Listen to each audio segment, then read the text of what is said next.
வந்து என்ன பேசினாரு? ஆமா, அவருக்கு சபையிற்கு ஞாபகம் இருக்கு. ஜெயலலிதா ஆட்சி ஊழலோட உறைவிடும்.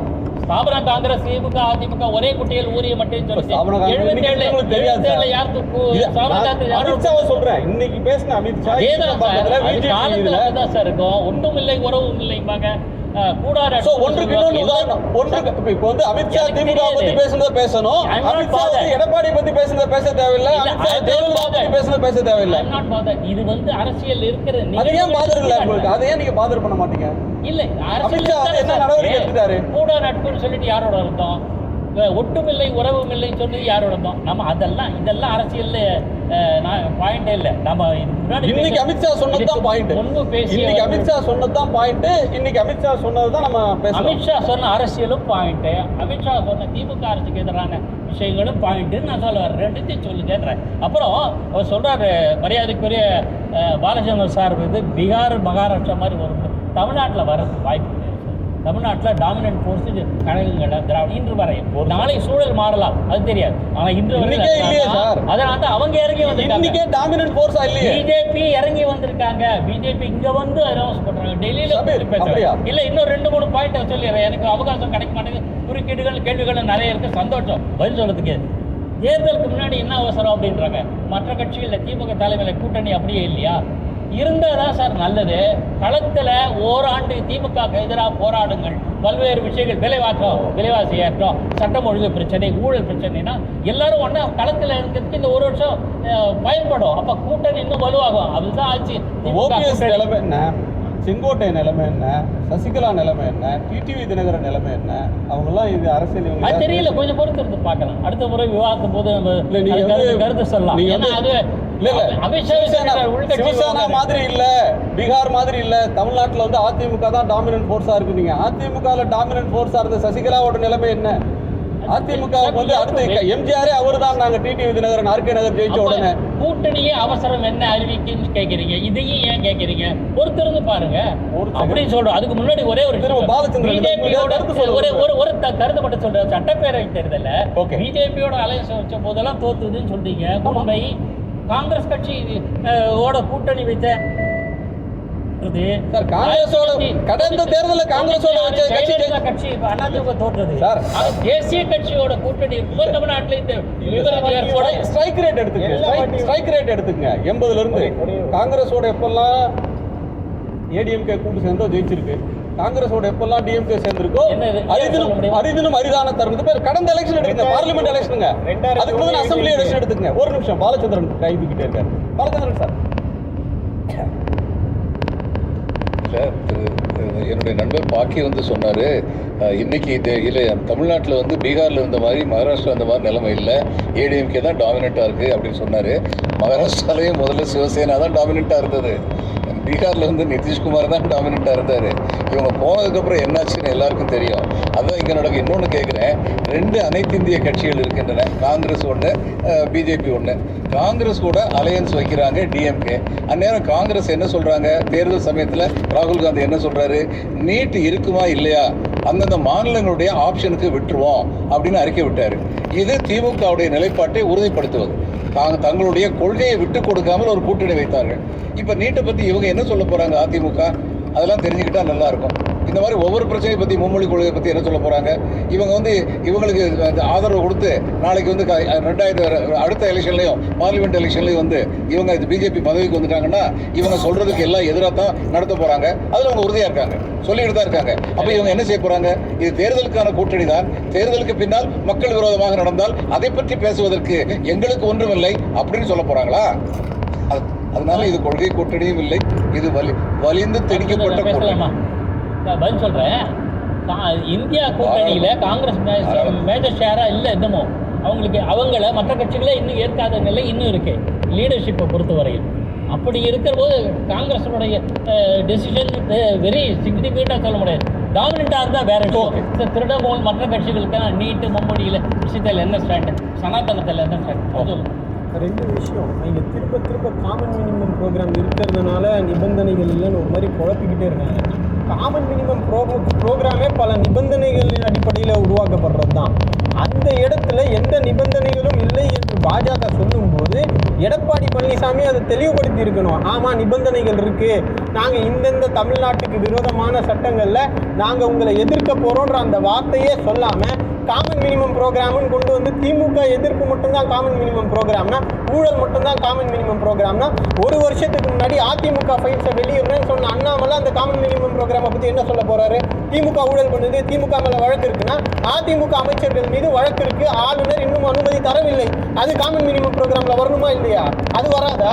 அப்ப இது என்ன, நீங்க திமுக எதிர்ப்பு ஒரு காமன் மினிமம் ப்ரோக்ராமா கொண்டு வந்து திமுகவை எதிர்த்து விட்டு தமிழ்நாட்டுடைய அத்தனை நலன்களையும் குழி தோண்டி புதைக்கிற அந்த காமன் மினிமம் ப்ரோக்ராமை தமிழ்நாட்டு மக்கள் தூக்கி அடிக்க போறாங்க. அவ்வளவுதான். அக்னி,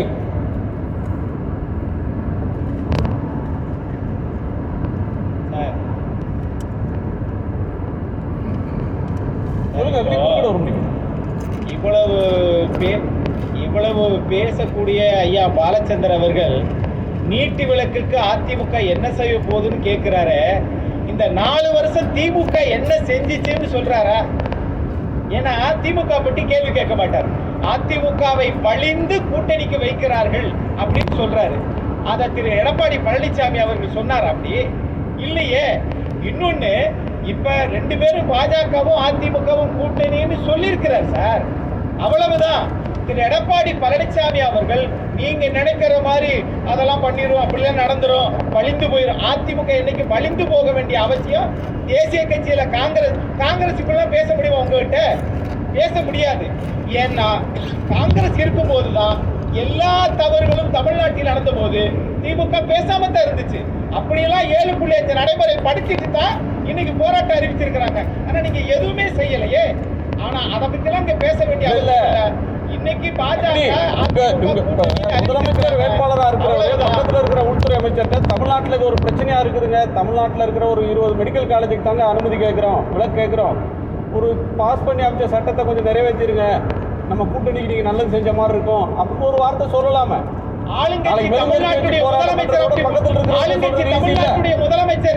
முதலமைச்சர் அவர்கள் சார், நீங்க கேட்கறது ஈஸி சார்.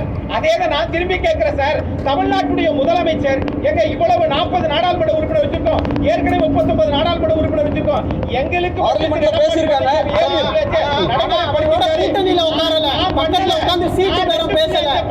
அவங்களோட உட்கார்ந்து சீட்டு பேரம் பேசல. சீட்டு பேரம் பேசுறதுனாலதான் இந்த கேள்வி அதிமுக பக்கம் வருது. இன்னும் நாங்க சண்டை செஞ்சுட்டு இருக்கோம். எந்த இடத்துலயும் சமரசம் செஞ்சுட்டு அதெல்லாம் தூக்கி வெளியே கூட்டணி ஆட்சி அமைச்சுக்கலாம் சொல்றவங்களுக்கு இந்த தார்மீக பொறுப்பு இருக்குன்றனால கேள்வி கேட்கிறோம். ஓகே சபீர், நிறைய விஷயத்தை நம்ம வந்து அப்படியே அரசாங்கத்துக்கு பொறுப்பு இல்ல, அரசாங்கத்துக்கு பொறுப்பு இல்ல, ஆனா எதிர்க்கட்சிக்கு பொறுப்பு இல்லையா? அதுவும் பொறுப்பு இருக்கிறதுனால தான் நாங்க சண்டை போட்டுட்டு இருக்கோம். ஓகே ஓகே, விலக்கு தர மாட்டேன்ற பக்கத்துல சீட் இன்னைக்கு செய்திக்கு வருவாங்க. நான் சபீர் கேட்கறது, சபீர் ஒரு கூட்டணி உருவாகி இருக்கு. இதுல வந்து ஒரு கூட்டணி உருவாகணும்னா ஒரு mutual understanding, mutual trust, mutual benefit, இந்த ரெண்டும் இருந்தால் தான் சேருவாங்க. அடுத்தது இயல்பாக அந்த அலையன்ஸ் ஒர்க்கா 2 கட்சி தொண்டர்களும் ஏற்றுக்கொள்ளணும். ஏன்னா ஒரு எதிரும் புதிருமானவங்க சேர்றாங்கன்னா 2 கட்சி தொண்டர்களும் வேலை செய்ய மாட்டாங்க, ஒன்றாக பயணிக்க மாட்டாங்க. அது களத்தில் வந்து அவங்களுக்கு ஒரு கெமிஸ்ட்ரி, அது இந்த அலையன்ஸில் ஒரு mutual trust, mutual understanding, mutual benefit, natural அலையன்ஸ்ன்னு சொல்கிறாங்களே, அதை எப்படி நீங்கள் பார்க்குறீங்க அப்படின்றது ஒரு பார்ட்டு. அதுக்கு அடுத்த பார்ட் நான் சொல்லுவோம். இல்லை, இந்த நேச்சுரல் அலையன்ஸ் அப்படின்ற ஒரு விஷயம் வந்து முடிந்து போயிடும். ஏன்னா இன்றைக்கி பாஜகவினர் என்ன நினைக்கிறாங்கன்னா, அதிமுகவை நாம் கண்ட்ரோல் பண்ணுறோம், அதிமுக நம்ம கட்டுப்பாட்டில் இருக்கக்கூடிய ஒரு கட்சி அப்படின்னு நினைக்கிறாங்க. அந்த மாதிரி ஒரு எண்ணத்தில் தான் கடந்த காலங்களில் அதிமுகவை எவ்வளோக்கு எவ்வளோ சிறுமப்படுத்த முடியுமோ அவ்வளோக்கு எவ்வளோ சிறுமப்படுத்தி பேசுகிறாங்க. அதிமுகன்ற ஒரு கட்சி இன்றைக்கி பெருசாக சிலாகிச்சு பேசுகிறாங்க இல்லையா, ஒரு பெரிய பார்ட்டி அப்படின்னா. பட் அண்ணாமலை என்ன பண்ணார்னா, தொடர்ந்து அதிமுகவை எந்தெந்த விஷயங்களில் மட்டும் தட்ட முடியுமோ, எவ்வளோக்கு எவ்வளோ அந்த கட்சியை சிறுமப்படுத்த முடியுமோ, அந்த கட்சியோடைய இன்றைய தலைவர்களை சிறுமப்படுத்த முடியுமோ, அதே போல் அந்த கட்சியோடைய ஐக்கன்ஸை வந்து அவர் கொச்சப்படுத்தி பேசியிருக்கார் அப்படிங்கிற ஒரு இஷ்யூனால தான் அதிமுக பாஜக கூட்டணி உடைகிறது. ஆனால் இன்னைக்கு அதிமுக தேவை இருக்கிறது. அதிமுகவுடைய இடத்தை நாம் பிடிக்க வேண்டும் அப்படின்றது தான் பாஜகவுடைய எண்ணம். அதிமுக வளர்ந்து இங்கே ஆட்சி பிடிக்கணும் அப்படின்றதுலாம் பாஜகவுடைய எண்ணம் கிடையாது. முதலமைச்சர் வேட்பாளராக அவரை நிறுத்தி அவரை முதலமைச்சர் ஆக்குறதுக்காக பாடுபடுவோம்னு சொல்றாங்க. இடத்தை ஏன் பிடிக்க போறாங்க? ஏன் சொல்றாங்கன்னா 2016 அதிமுகவை எப்படியாச்சும் தன்வசப்படுத்திக் கொள்ள வேண்டும் என்ற ஒரு திட்டத்தில் பாஜக வேலை பார்த்தாங்க. அது செய்ய முடியல. மக்கள் அவங்க பக்கம் வரல, மக்கள் அதற்கு ஆதரவு கொடுக்கல. இன்னைக்கு கூட நீங்க பாருங்க, இந்த கூட்டணி அமைந்திருக்கு. பெருவாரியா சோசியல் மீடியாவில் பார்த்தீங்கன்னா உங்களுக்கு பொதுவான ஓட்டர்ஸ் மத்தியில் இது சேர்ந்திருக்கக்கூடாது, இது தவறான கூட்டணி, இது இனி நடந்திருக்கக்கூடாது அப்படின்றது தான் கருத்தாக இருக்கிறது. அது அவங்களுக்கே தெரியுது. அதனால தான் நீங்க சொன்ன மாதிரி ஒரு வருஷத்துக்கு முன்னாடியே இந்த கூட்டணி அமைவதற்கான காரணம் என்பது இந்த விஷயங்கள்லாம் கொஞ்சம் கொஞ்சம் நம்ம சரி பண்ண முடியும். ஏன்னா டேமேஜ் பெரிய அளவுக்கு இருக்கு. பாஜக ஒரு நெகட்டிவ் ஃபோர்ஸ் தமிழ்நாட்டில் அப்படின்றது பதிவாகிவிட்டது. மக்கள் அதை ஏற்றுக்கொள்ள மாட்டேங்கிறாங்க. அப்போ எந்த கூட்டணியில் போனாலும் அந்த கூட்டணிக்கு ஒரு நெகட்டிவ் இம்பேக்ட் இருக்குது. நீங்கள் 2021 எலெக்ஷனில் இதே கூட்டணி தான் இருந்துச்சு. மக்கள்கிட்ட ஒரு நெகட்டிவ் இம்பேக்ட் தானே இருந்துச்சு. இனி அதிமுகவுக்கு இருக்கக்கூடிய மிகப்பெரிய கவலை என்னன்னா, நாளைக்கு வக்ஃபு சட்டம் மாதிரி இன்னொரு சட்டம் கொண்டு வரும்போது அதிமுக என்ன நிலைப்பாடு இருக்கும்? நாளைக்கு சிஏஏ மாதிரி ஒரு சட்டம் கொண்டு வரும்போது அதிமுகவுடைய நிலைப்பாடு என்னவாக இருக்கும்? ஒன் இந்தியா ஒன் எலெக்ஷன் அப்படின்னு போட்டு நெருக்கும் போது என்ன இருக்கும்? டீலிமிட்டேஷன்ல இன்னைக்கு என்ன அவங்களுடைய கருத்து என்ன? இன்னைக்கு அதை பற்றி கேட்கும் போது என்ன நீட்ல டீலிமிட்டேஷன்ல தங்கள் நிலைப்பாடு என்னன்னு அசெம்பிளிலையும் சொல்லிட்டாங்க, ஆல் பார்ட்டி மீட்டிங் சொல்லிட்டாங்க. ஏறத்தால யுனானிமஸ் தான். டிஎம்கே என்ன ஸ்டாண்ட் தான் அதே ஏடிஎம்கே ஸ்டாண்ட். அப்போ அதிமுக இன்னைக்கு அது கேள்வியா கேட்கும்போது அமித்ஷா என்ன சொல்றாரு? ரெண்டு கட்சிகளுக்கு ரெண்டு கருத்துக்கள் இருக்கு, அதெல்லாம் நாங்க கூடி உட்கார்ந்து பேசுவோன்றாரு. கூடி உட்கார்ந்து பேசுவோம்னு அமித்ஷா கடைசியா எப்போ சொல்லியிருக்காரு? ஒரு பிரச்சனை குறித்து நாங்கெல்லாம் வாங்க பேசுவோம் அப்படின்னு எப்போ சொல்லியிருக்காரு? 5 மாநிலங்கள் ஒன்றாகும்போது சொல்லலையா அமித்ஷா?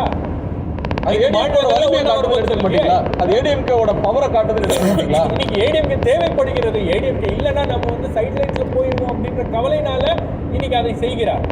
இந்த அப்படின்னா எனக்கு நீங்க சொல்றதுல ஒரு பாயிண்ட் திரும்ப திரும்ப சொல்றீங்க. பிஜேபி தன்னுடைய இருப்பு கேள்விக்குள்ளாயிடும், தான் வாங்கின ஓட்டை மீண்டும் வாங்க முடியாது. நீங்க இன்னொரு விஷயம், ஒரு நெருக்கடியில பிஜேபி இப்பவே சேருதுன்னு சொல்றீங்க.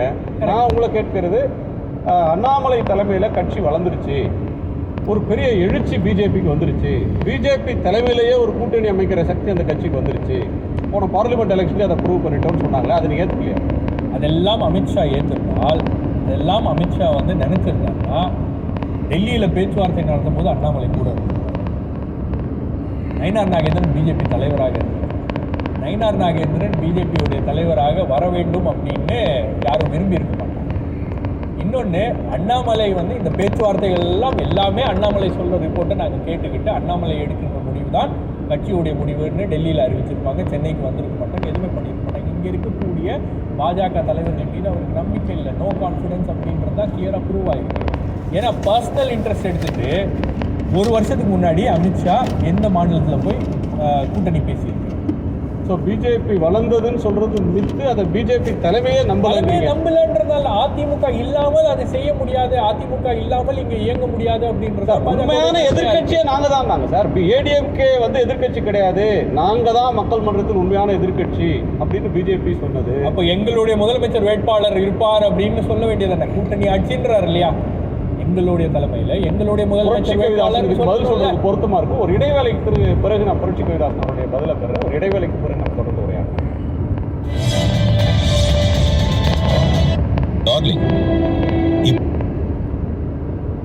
அனைத்து புத்தக கடைகளிலும் கிடைக்கும் ஆசிரியர்களின் நம்பிக்கை.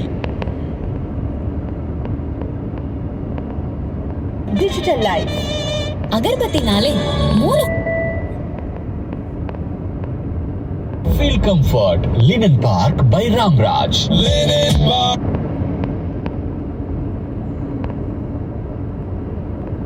அண்ணாமலை தமிழ்நாடு பிஜேபி தலைவர் போஸ்ட்ல இல்லை. உண்மையான எதிர்கட்சியே நாங்க தான், அதிமுக எதிர்கட்சின்ற அந்தஸ்தை கூட இழந்துருச்சு அப்படின்லாம் சொன்னீங்க. இப்போ ஏடிஎம்கே கிட்ட போய் சேர்ந்திருக்கீங்க அப்படின்ற ஒன்றை பல விமர்சனங்களோட சபீர் அணுகி இருக்கிறாரு. சில கேள்விகளையும் முன் வச்சிருக்கிறாரு.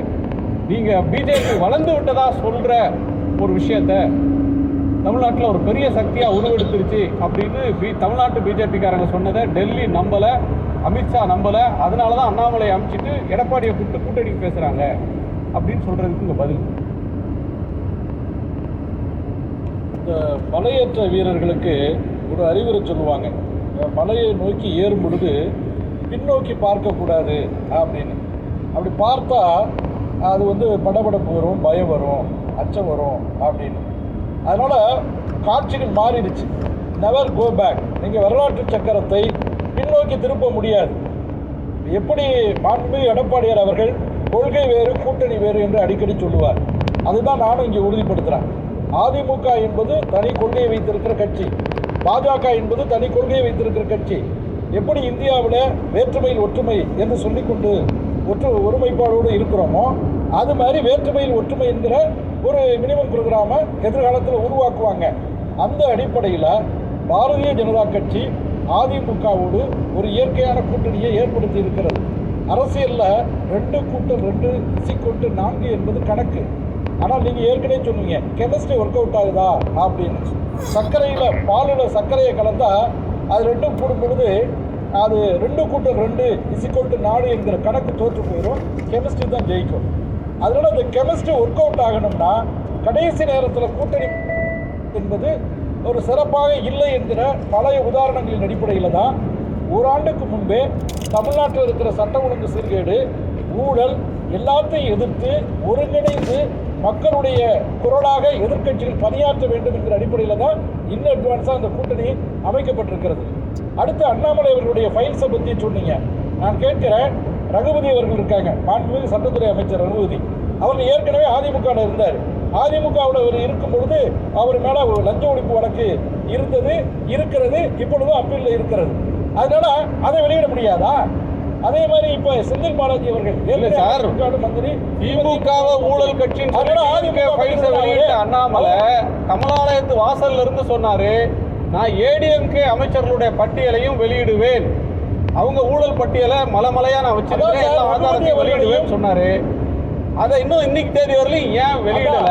நீங்க ஏடிஎம்கே டிடிவி கிட்ட போயிடும், எடப்பாடி காணாம போயிடுவாருன்னு சொன்னீங்க சார். இப்ப அந்த வார்த்தையெல்லாம் விட்டுட்டு இப்ப போய் அவர்கிட்டயே போய் சரணாகதி அடைகிற இடத்துக்கு வந்திருக்கீங்க.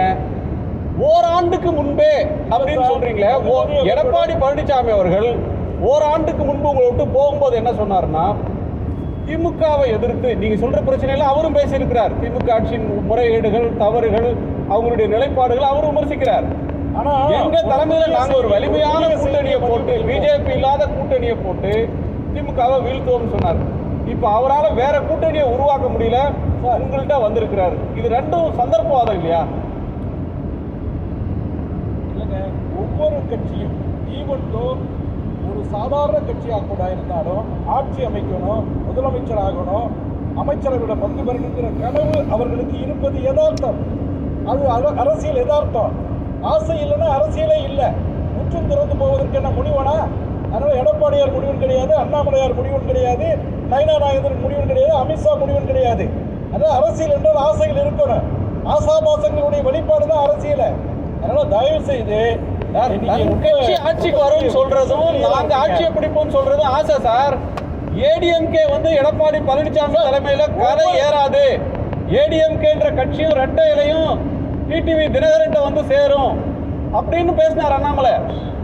வேணா நான் இந்த ஆடியோ உங்களுக்கு போட்டு காட்டுறேன் சார். அதிமுகவில் தமிழ்நாட்டு அரசியல்ல கறந்த பால் மடி திரும்பாது, கருவாடு மீனாகாது என்று வசனம் பேசிய காட்சிகள் எல்லாம் நம்ம பார்த்துருக்கோம் சார். நீங்க திரும்ப திரும்ப அருந்த பழமையான வாதங்களை முன்வைக்காதீங்க. அருந்த பழசுல புதுசுதான் சார். அரசாங்கத்தை நீங்க காளிமுத்து சொல்றத சொல்றீங்க, 30 வருஷத்துக்கு முன்னாடி காளிமுத்து சொல்றத சொல்றீங்க, 3 மாசத்துக்கு முன்னாடி பேசுறத கேட்கிறேன். மக்கள் ஆசைப்படுகிறாங்க இல்ல? அதான் சார், நீங்க ஒவ்வொரு நாளும் பழசுதான். நேற்றைக்கு பேசுறது கூட இன்றைக்கு பழசுதான்.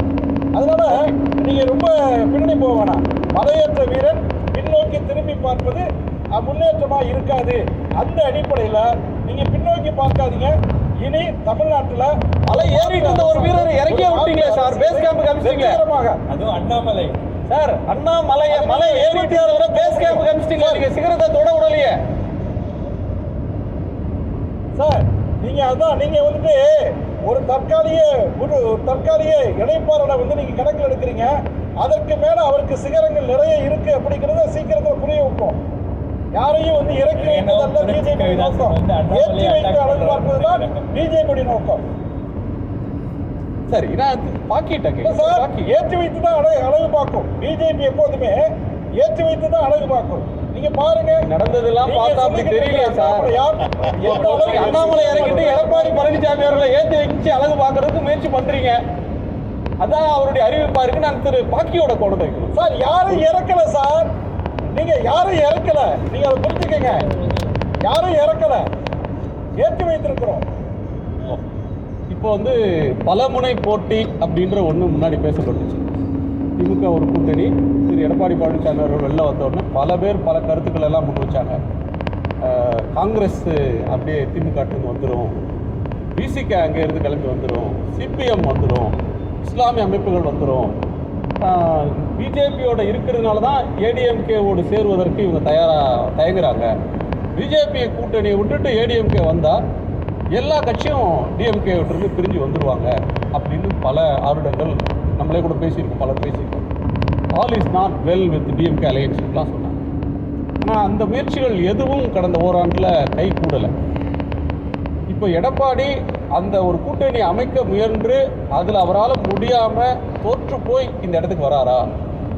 பிஜேபி தாங்கள் ஒரு பெரிய கட்சி ஏடிஎம்கேவை ரீப்ளேஸ் பண்ணி அந்த இடத்துக்கு நம்ம ஒரு பெரிய அலையன்ஸை லீட் பண்ணிடலாம் அப்படின்னு நினைத்த ஒரு கட்சி அவங்க காம்ப்ரமைஸ் ஆகி வர்றாங்களா? இந்த அலையன்ஸோட டைனமிக்ஸும் இது என்ன இம்பேக்டை எதிர்த்தரப்பு தரும்? நீங்கள் சொல்கிற 2 ஸ்டேட்மெண்ட் கரெக்டுன்னு நான் ஒத்துக்கிறேன். எப்படின்னா இவ்வளோ அவங்க அதிமுக பாஜக உறவு முறிஞ்ச போது இதே ஜெயக்குமார்னு சொன்னார், நான் வந்து எல்லா காலத்திலும் ஜெயிச்சிருந்தேன், அதான் சிறுபான்மையர் ஓட்டு எல்லாம் எங்களுக்கு போச்சு அப்படின்னு சொன்னார். கேபி முனுசாமி கூட சொன்னார் காலம். அதனால தான் பிஜேபி விட்டு வந்தோம் அப்படின்னு அவங்க எப்படி முன்னாடி சொல்கிற மாதிரி இனிமேல் எந்த காலத்திலையும் கிடையாது அப்படின்னு எடப்பாடி சத்தியம் பண்ணார். அது ரைட். அதே மாதிரி பிஜேபி அண்ணாமலை தலைமையில் இருந்த வரையில் அவங்களோட குறிக்கோள் ஒன்று ஃபோக்கஸ்டாக தான் இருந்தார். நீங்கள் ஏற்றுக்கிறீங்களா ஏற்றுக்கல தெரியல, விசிபிளான பார்ட்டியாக அது வந்துடுச்சு. மக்களவை தேர்தல் கூட அவங்க ஒரு சீட்டும் வாங்கலை, ஆனால் அவங்க கணிசமாக தங்களுடைய இருப்பை காமிச்சாங்க. அவங்க தலைமையில் மகத்தான கூட்டணி அப்படின்லாம் இல்லைன்னா கூட அவங்களும் ஒரு கூட்டணியை வச்சு ஆட்சிக்கு அதிமுகவை சம்மதிக்கிற அளவுக்கு வைக்கிற அளவுக்கு வளர்ந்துருக்காங்க. நேஷனல் லெவலில் தே ஆர் பவர்ஃபுல். தமிழ்நாட்டிலே சொல்கிறேன், அந்த நேஷனல் லெவலில் ரூலிங் பார்ட்டி, அந்த ரூலிங் பார்ட்டிங்கிற ஒரு பலம் ஒன்று இருக்குல்ல, அதை நம்ம இக்னோர் பண்ண முடியாது. ஆனால் அவங்க ஏன் இறங்கி வந்தாங்க நான் நினைக்கிறேன்னா, இப்போது 2019 பிஜேபிக்கு மட்டும் 100 இடங்களுக்கு மேலே கிடச்சிது. ஆனால் இந்த வாட்டி அந்த அளவுக்கு இல்லை, குறைஞ்சிருக்கு. ஸோ நமக்கு எதுவான ஆகணும், நம்மளும் யாரையும் பகைச்சிப்படலாம். நான் ஏன் பாலச்சந்திர சாரோட முரண்பட்டேன்னா, இனிமேல் அவங்க வந்து இப்போ ஸ்டேட் லெவலில் மற்ற கட்சிகள்லாம் கவுத்துட்டு உடச்சி கிடச்சி பண்ணுவாங்கன்னு தெரியல. அவங்க தங்களோட பலத்தை புரிஞ்சுட்டு இருக்காங்க. There also becoming weak at national level. அடுத்த எலெக்ஷன் பற்றி நமக்கு தெரியாது, யாரை ப்ரொஜெக்ட் பண்ண போகிறாங்க, எப்படி வராங்க. அதனால தான் இப்போ கொஞ்சம் இறங்கி பிஜேபி அதான் அதிமுக கூட அனுசரித்து வந்திருக்காங்க. இன்னொரு விஷயம், காமன் மினிமம் ப்ரோக்ராம் பற்றி நான் ஏன் சொல்ல வரேன்னா, 98 பாஜக ஆட்சி, அதாவது வாஜ்பாய் தலைமையிலான ஆட்சியை ஜெயலலிதா கவிழ்த்த போது ஒரு ஓட்டு கிரிதார் கோமாங்கோ ஒரிசா சீஃப் மினிஸ்டர் ஆன பிறகும் அவருக்கு குறிப்பிட்ட காலம் வரையில் எம்பியாக இருக்கலாம்ன்றதுனால அவர் போட்ட ஓட்டில் வாஜ்பாய் ஆட்சி கவிழ்ந்தது. அந்த சமயத்தில் முரசொலி மாறன் பார்லிமெண்ட்டில் என்ன பேசினார், we want continuous of this government, exact quotation நான் சொல்கிறேன், இந்த ஆட்சியில் தொடர்ச்சி வேண்டும். அப்போ காமன் மினிமம் ப்ரோக்ராம் பற்றிலாம் பேசுகிறேன். இதே முரசொலி மாறன் பிஜேபி சொல்லியிருக்கேன். பாதி உண்மை மட்டும் சொல்லக்கூடாது சார். திமுக ஆட்சியை கவிழ்க்கணும், கலைக்கணும் அப்படின்னு ஜெயலலிதா அவர்கள் டிமாண்ட் வச்சாங்க. ஆமாம், வாஜ்பாய் ஏற்றுக்கொள்ளல. இல்லை, நீங்கள் திமுக ஆட்சியை கலைச்சாதான் நீங்கள் ஆட்சியில் இருக்க முடியுன்றப்ப ஆட்சி போனால் பரவாயில்லன்னு அவர் வந்தார். அப்போ திமுக ஆட்சியை அன்னைக்கு மாநில அரசை கலைக்கிறதுக்கு வாஜ்பாய் ஒப்புக்கொள்ளாத போது வாஜ்பாய் கவர்மெண்ட்டை ஆதரித்து ஓட்டு போடுற இடத்துக்கு திமுக போகணும்.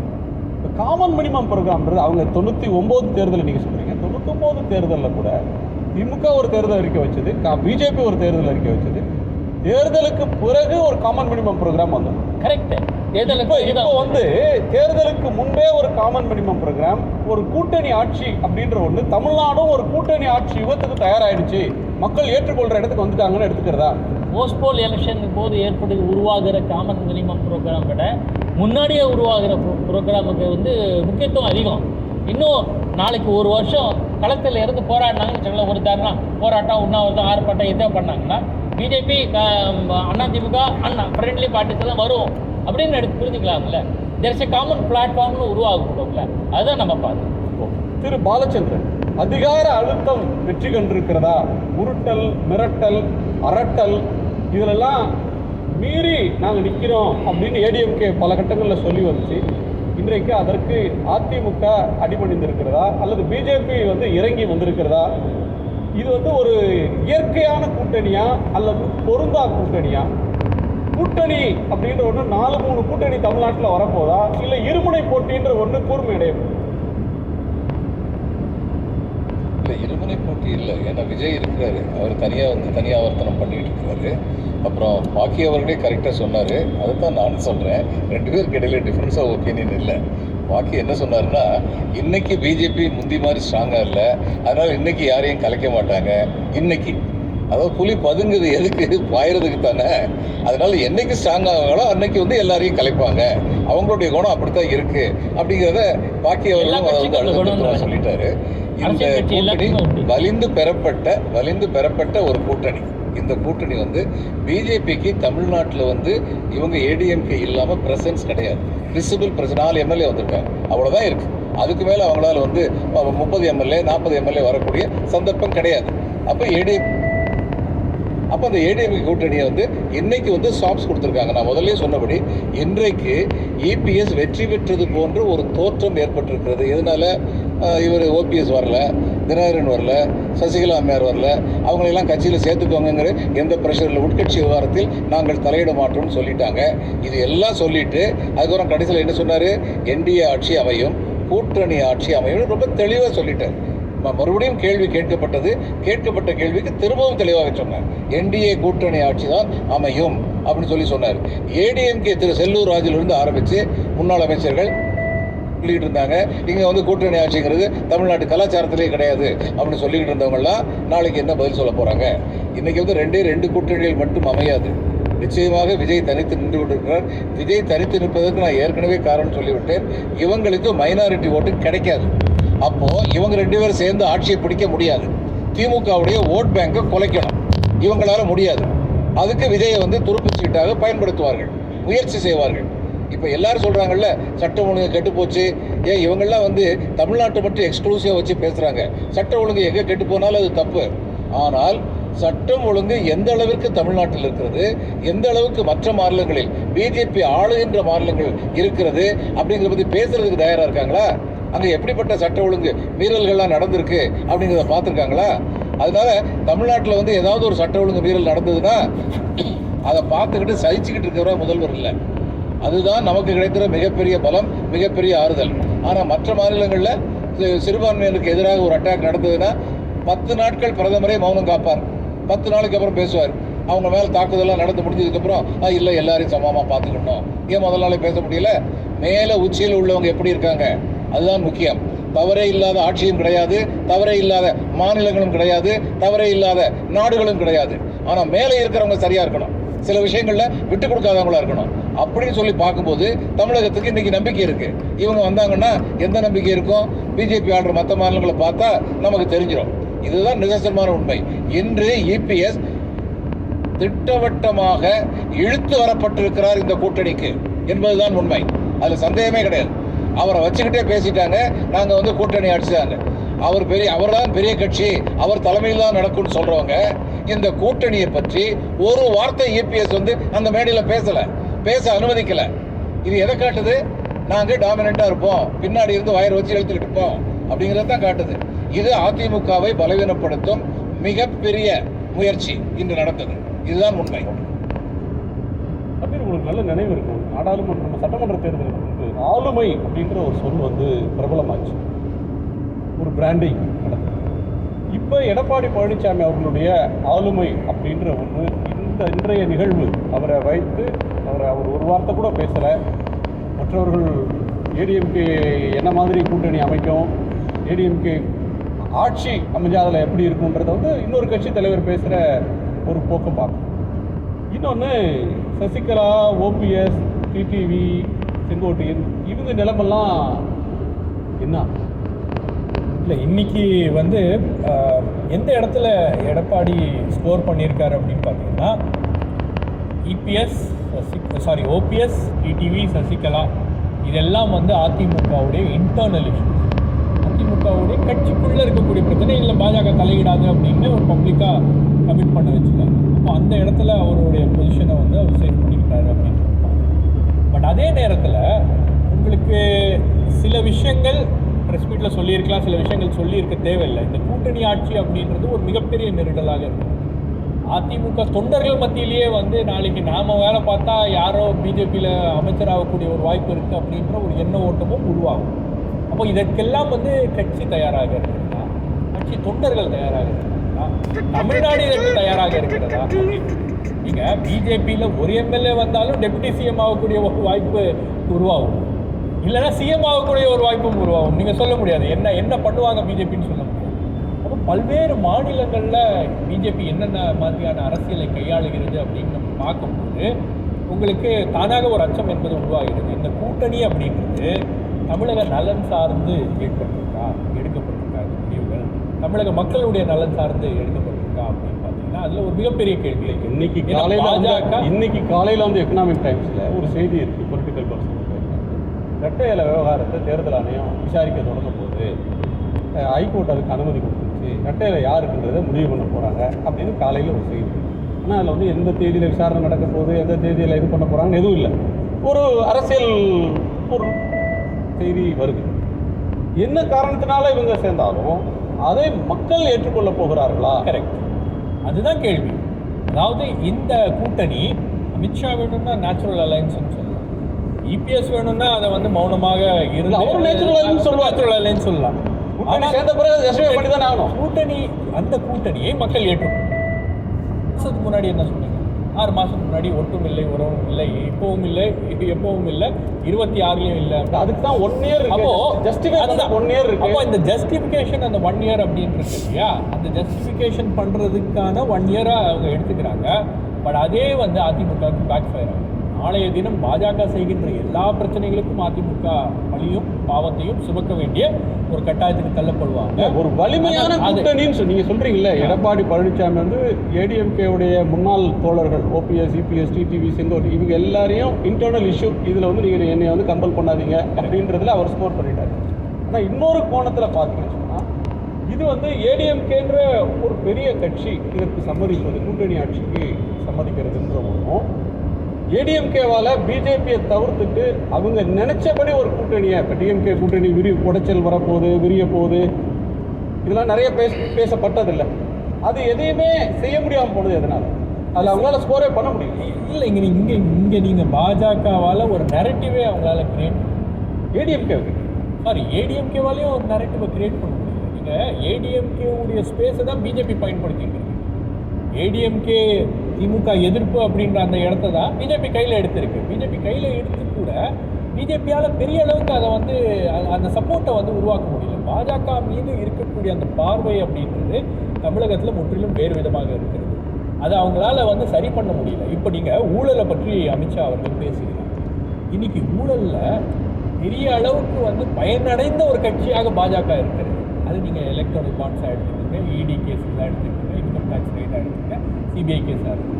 நீங்கள் ஊழலில் யாராச்சும் ஊழல் செய்தவர்கள் சிறைக்கு போயிருக்காங்களா அப்படின்னா சிறைக்கு போயிருக்க மாட்டாங்க, எல்லோரும் பாஜகவில் போயிட்டு இருக்காங்க.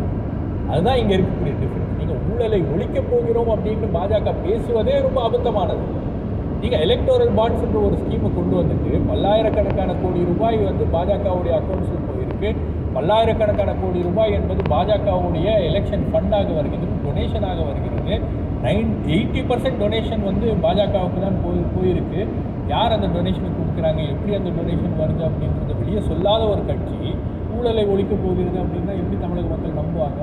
ரெண்டாவது, உங்களுக்கு மிக முக்கியமான பிரச்சனைகளில் குறிப்பாக மொழிபெயர்ப்பு, லாங்குவேஜ் இஷ்யூ. அவங்க என்ன சொல்கிறாங்க, லாங்குவேஜ் இஷ்யூலாம் வந்து இருமொழி கொள்கை அப்படின்ற ஒரு பிரச்சனையை வந்து திமுக வந்து இங்கே அவங்களுடைய மிஸ்கவர்னன்ஸை டைவர்ட் பண்ணுறதுக்காக பேசுகிறாங்க அப்படின்னு.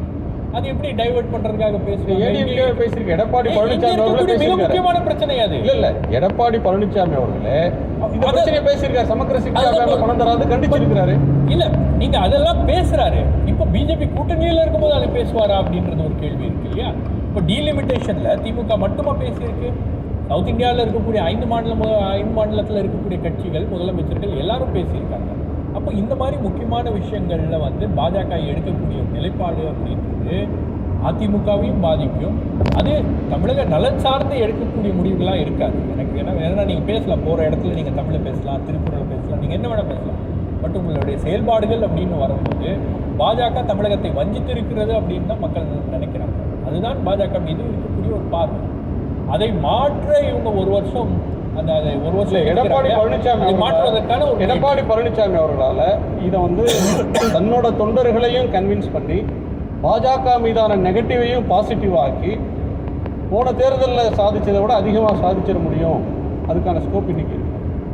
அவர் என்ன நினைக்கிறாருன்னா, பிஜேபியோடைய சப்போர்ட் நமக்கு சென்ட்ரல் கவர்மெண்ட்டில் இருந்துச்சுன்னா நம்மளால் ஓரளவுக்கு வந்து திமுகவை நெருக்க முடியும் அப்படின்னு நினைக்கிறாரு. ஸோ இடி, ஐடி எல்லாமே வரும். இனி வரக்கூடிய காலம் நீங்கள் பார்த்தீங்கன்னா தமிழகத்தில் இடி, ஐடி மற்ற விஷயங்கள் எல்லாமே வந்து வெஸ்ட் பெங்காலில் எப்படி நடந்துச்சோ அதே மாதிரியான ஒரு நிலை அப்படின்னு இதுக்கு காலையில் பால்காரர் வர்றது மாதிரி இவங்க வந்து ஒரு அரசியல்வாதிகள் வந்து காலைல 6 மணிக்கு இப்போ வந்து இடி வந்திருக்கா, ஐடி வந்திருக்கான்னு பார்க்கணும். இப்போ இல்லை, அதெல்லாம் நடக்கும். அந்த விஷயங்கள் மற்ற மாநிலங்களில் என்னென்ன நடக்கிறதோ இங்கேயும் நடக்கும். ரொம்ப அக்ரெசிவாக நடக்கும். குறிப்பாக உங்களுக்கு என்ன பிரச்சனை அப்படின்னு பார்த்தீங்கன்னா, தமிழ்நாட்டை பொறுத்த வரைக்கும் திமுக ஸ்ட்ராங்காக இருக்காங்க, அவங்களுடைய கூட்டணி ஸ்ட்ராங்காக இருக்குது.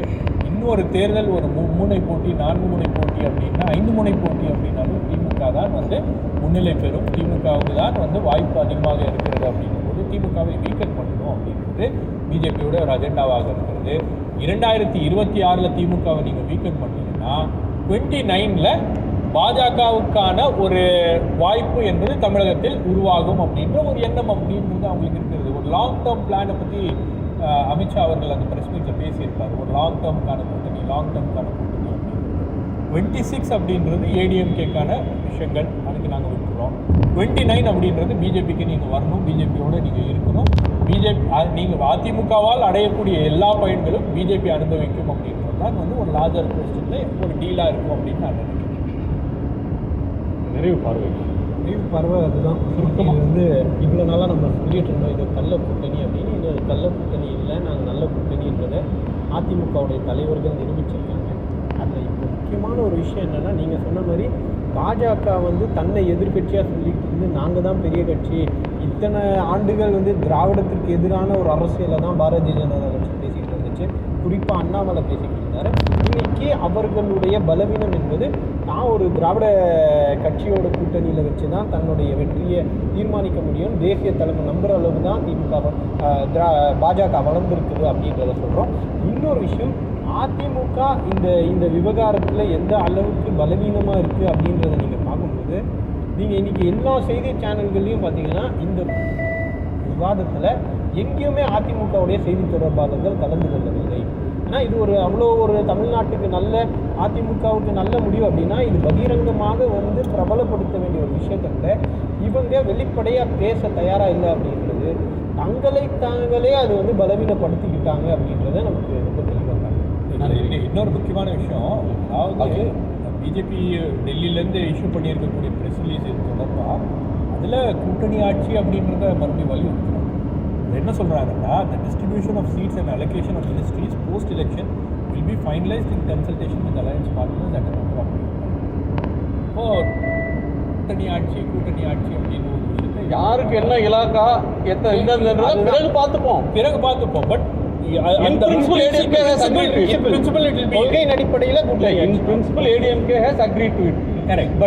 ஒரு ஹைபோதெட்டிக்கலா சொல்றேன், போஸ்ட் அலையன்ஸ் தானே, எலெக்ஷனுக்கு பிறகு தானே, தேர்தலுக்கு பிறகு. தேர்தலில் பிறகு சொல்லல எத்தனை சீட்டுன்றது தேர்தலுக்கு பிறகு முடிவு பண்ண போறாங்க. தேர்தலில் நம்பர்ஸ் வரலன்னா அது பேச்சே இல்ல. ஒரு யூகத்தின் அடிப்படையில் நான் சொல்றேன், அப்படியே ஒரு தேர்தலுக்கு பிறகு பிஜேபிக்கு ஒரு சீட்டும் வரல, பிஜேபி கேண்டிடேட் 10 பேரும் அவுட்டு, தோற்று போறாங்க. ஏடிஎம்கே கணிசமான வெற்றி பெற்றுன்னா எப்படி பிஜேபிக்கு அமைச்சர் கொடுப்பாங்க? இது ஒரு யுகம் தான். ஏடிஎம்கே தொண்டர்களை பிஜேபி வேலை செய்யாதீங்கன்னு சொல்லி எனக்கு தெரியும். நான் அப்படி இது பிஜேபிக்கு ஓட்டு போடுறாங்கப்பா அப்படின்னு சொல்ல வர்றீங்க. நான் காரணத்தை சொல்றேன். பாஜக அதிகமா வந்துச்சுன்னா அதுவே சேம் ஆயிடுமா? அலோகேஷன் ஆஃப் மினிஸ்ட்ரீஸ் அப்படின்றது என்ன? இண்டஸ்ட்ரீஸ் அப்படி இல்ல, that- இல்ல the sir. question won't arise. நான் BJP சொன்னேனே. MLA வே இல்லைன்னா என்ன நான் என்ன பண்ணுவீங்க? முடிக்க வச்சிருங்க. Hypothetical-ஆ ஒரு முக்கியமான இல்ல, ஒரு முக்கியமான பாயிண்ட சொல்றேன். இவர் சொன்னதை இங்க எடுத்துக்கிட்டு நான் சொன்னேன். Okay. ஒரு விஷயம் நிறைய விஷயம்லாம் enter ஆயிடுச்சு. இல்ல, I take a cue from Shabir. ஒரு பாயிண்ட் நேஷனல் பெர்ஸ்பெக்டிவ் வேற, ரீஜனல் பெர்ஸ்பெக்டிவ் வேற. 80ல் மக்களவை தேர்தலில் திமுகவும் காங்கிரஸும் இணைந்து போட்டியிடும் போது மகத்தான வெற்றி பெற்றார். புரட்சித் தலைவர் எம்ஜிஆர் இருந்தபோது தோல்வி எடுத்தார். கலைஞர் கருணாநிதிக்கு தலைமையிலான திமுக அதிகமான இடங்கள் பெற்றது. 2 தான் ஏடிஎம்கே போச்சு. ஆனால் சட்டப்பேரவை தேர்தலில் தோற்று போச்சு.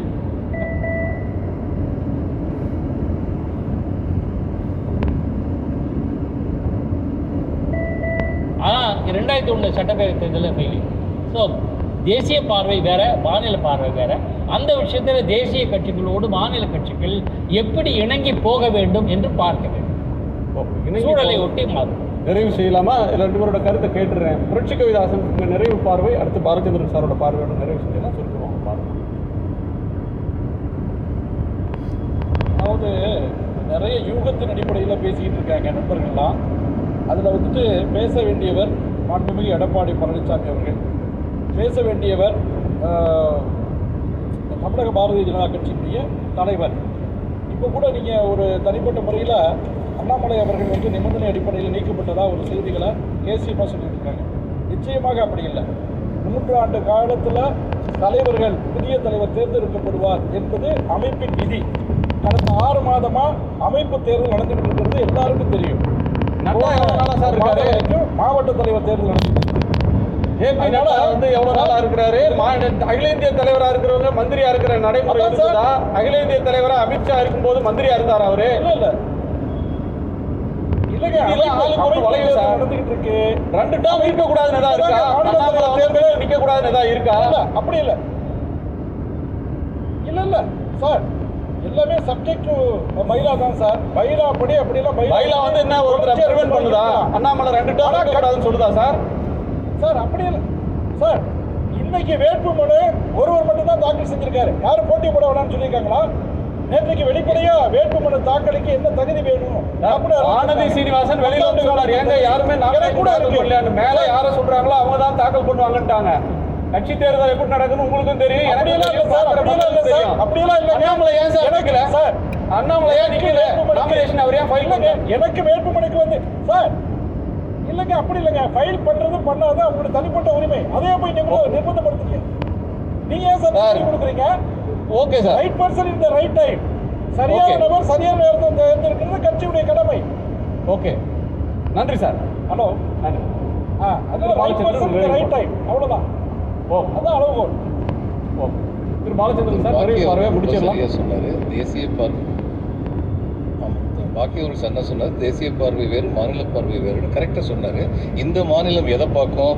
மக்கள் வந்து வெள்ளத்தால் பாதிக்கப்பட்டு இருக்கும்போது 6 தரம் வர்ற பிரதம மந்திரி வெள்ளத்தால் பாதிக்கப்பட்ட இடத்துக்கு ஒரு தரம் கூட போக மாட்டார் அப்படிங்கிறத பார்ப்பாங்க. 92 மார்க் வாங்கின ஒரு பொண்ணு வந்து சிபிஎஸ்சி பேசிஸில் வந்து நடக்கிற ஒரு பரீட்சையில் ஸ்டேட் போர்டு எக்ஸாமில் 92% சிபிஎஸ்சி பேஸில் நடக்கிறதுல பாஸ் பண்ண முடியல அப்படிங்க. நான் பேசி முடிச்சுக்கிறேங்க. நீங்கள் பேசும்போது நான் தலையிடல. அடிப்படை நாகரிகம், நான் பேசும்போது நீங்கள் தலையிடக்கூடாது. நீங்கள் பேசும்போது நான் தலையிடல. தயவு செய்து என்னை பேசி முடிக்க விடுங்க. கெட் அவுட் நோட்டீஸ் விடுவீங்க, கருப்பு பலூன் விடுவீங்க. பார்லிமெண்ட் எலெக்ஷன்ல 11 முறை வந்தார் சார். அப்பவும் மக்கள் ஓட்டு போடல சார். அடுத்த பாயிண்ட் போவோம். 11 முறை தமிழ்நாட்டுக்கு ஓட்டு கேட்டு வந்தாரு. பார்லிமெண்ட் எலெக்ஷன்ல மக்கள் ஓட்டு போடல. ஒரு நிமிஷம். புரட்சி கவிதாசன் அவர்களே, உங்களுடைய கவிதைகளை கேட்பேன், புரட்சிகரமான வார்த்தைகளை கேட்பேன். ஆனால் இடையில் குறுக்கிடுவது நாகரிகம் அல்ல. நான் சொல்றது பிரதம மந்திரி அந்நியாரம் 11 வந்தவர் வெள்ளத்தால் பாதிக்கப்பட்டவங்களும் ஒரு தடவை கூட பார்க்கல. இவர் திரும்ப வந்து பொய்களை சொல்லக்கூடாது. எதிர்கட்சியாக இருந்தபோது இங்கே வராதுன்னு சொன்னாங்க. ஏன் வராதுன்னு சொன்னாங்க? எங்களுடைய நல்ல காப்பாற்றலைன்னா நீ வராதுன்னு சொன்னாங்க. ஆளுங்கட்சியாக இருக்கும்போது அவருக்கு உரிய மரியாதையை கொடுக்கணும், அதுதான் புரோட்டோகால். அதை கரெக்டாக பண்ணாங்க. இவர் வெள்ளத்தால் பாதிக்கப்பட்ட மக்களுக்கு வரல. மும்மொழி திட்டம் தான் இந்தியாவிலேயே பெரிய திட்டம், அதை நீங்கள் சரியாக செஞ்சுக்கணும்னு சொல்லி பேசிக்கிட்டு இருக்காங்க. சிபிஎஸ்சி ஸ்கூலில் வந்து தமிழ் டீச்சர்ஸுக்கு வந்து டெம்பரரியாக போடுறாங்க. கேட்டால் தமிழ் ஆசிரியர்கள் இல்லை, கிடைக்கல அப்படின்னு சொல்கிறாங்க.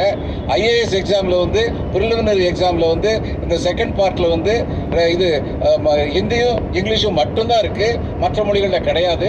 இது மாதிரிலாம் வரிசையாக நடக்கிறத தமிழ்நாட்டு மக்கள் பார்க்குறாங்க. மாநில பார்வை வேறு, தேசிய பார்வை வேறு. மாநில பார்வை மாநில மக்களுக்கு நன்மை இருக்கின்றதா என்றுதான் பார்க்கும். இந்த பிஜேபியினால இதுவரைக்கும் அப்படிப்பட்ட அடிப்படை நன்மைகள் இல்லை அப்படிங்கிறத மக்கள் உணர்ந்திருக்காங்க.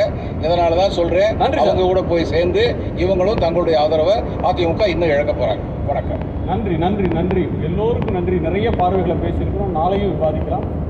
மீண்டும் சந்திப்போம். கேள்விக்களம். சரி.